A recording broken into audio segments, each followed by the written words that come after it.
how to deal with difficult political or social situations. Yeah. About 20 years ago, I used to work with street kids. These were kids who had run away from home and who were abandoned, who were homeless. The area was what is known as a red light district in Mumbai. It was the first few months that I had started working with them, and I would come home crying almost every day because I used to just feel so overwhelmed by their pain, their suffering, and on top of it, their unwillingness to trust.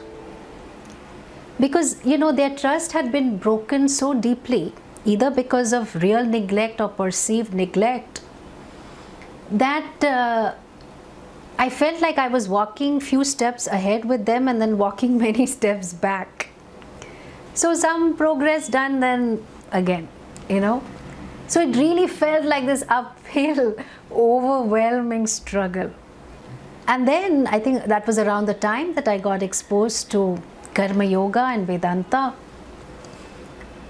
And then I realized that there is enough in this world to feel helpless about. But the feeling of helplessness can be channelized into focusing on what can I do to help in this situation. And please remember our squirrel who helped Bhagwan Rama to build the bridge, because those pebbles and that sand was necessary for the big stones to be in place. So when we are exposed to challenging social situations, political situations, focus on what I can do to contribute. That's it. You will get your answer.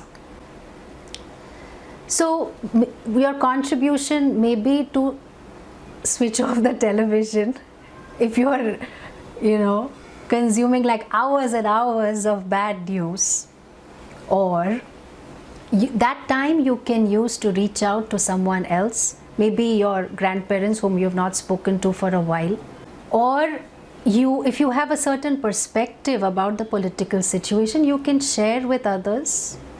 You can have a discussion about it.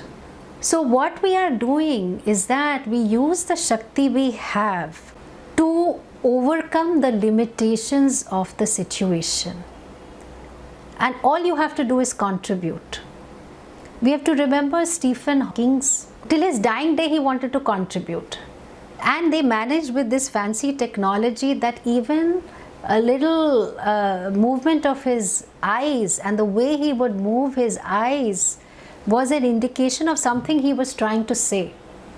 And he wanted to contribute all his mathematical equations related to quantum physics and so on.